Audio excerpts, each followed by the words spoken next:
And now, help me help you with Dr. Julius von Pepperbottom, PhD. Today's mess comes from Rosemary. She writes, Ugh, I have a coworker who always eats a very smelly lunch just a few feet from my desk. How do I ask her to stop without hurting her feelings? Smelly lunch. Wow, I'm on the edge of my seat. Like I say in chapter 1, inter-office relationships can be difficult. I find it's best to be open and honest with such a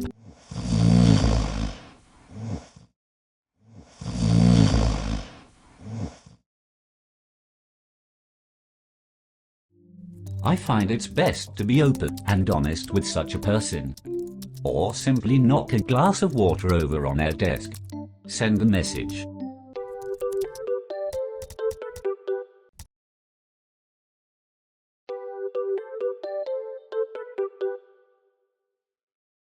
Buy my book.